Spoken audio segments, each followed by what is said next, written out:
Hello, I got the 500-foot loop antenna back up.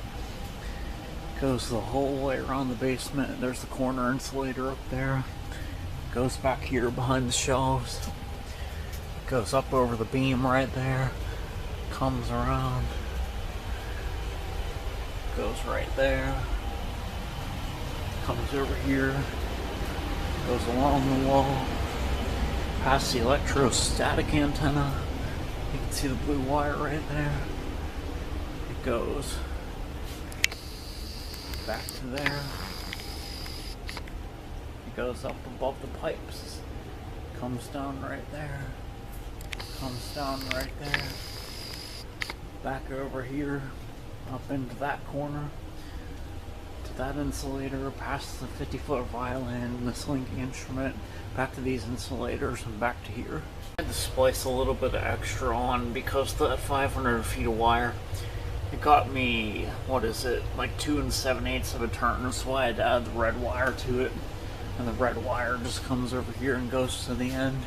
I color-coded my insulators, green for connection number 1, black for connection number 2, white for connection number 3. I'm going to get red for connection number 4 when I add a 4th turn to this. And I have each one of these wires marked green, black, white. And then when you get the 4th one, we're going to have red going up to my desk. Just have ground and some twisted pair, and this is number 14 THHN. I put the red on the twisted pair on this side, and the whites on this side.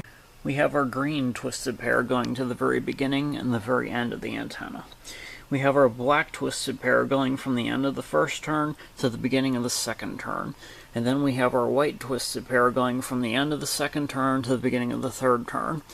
And then the end of the 3rd turn just goes right back to green. It's very simple if you just take it one step at a time and properly mark everything as you're going. We always mark green 1st, black 2nd, white 3rd, red 4th, blue 5th. Yep, just all one giant loop with multiple taps that goes the whole way around the room 3 times. We also have our ground tap right here, which goes up to there. And it comes over here, goes down to here, and gets grounded right to the water meter.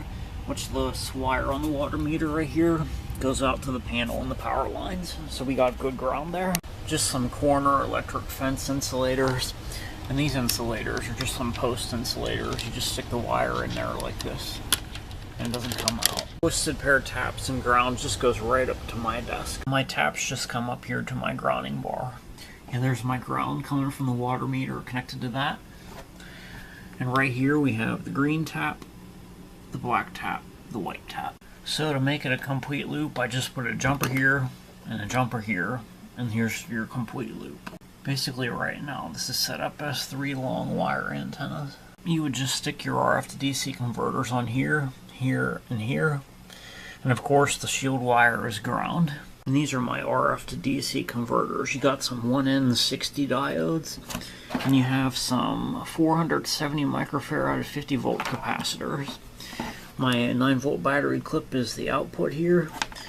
Here's your ground. Here's your coax. Kind of a voltage multiplier that takes radio frequency and turns it into DC. I'm glad I went into production mode with these things a while ago. I actually have 5 of these. Alright, there's all my RF to DC converters hooked up. And you could just probably take a capacitor and put it here, here, and here. Like 3-phase. Just have them sticking out here and connect all the ends. I mean, the list of experiments you could do is totally endless.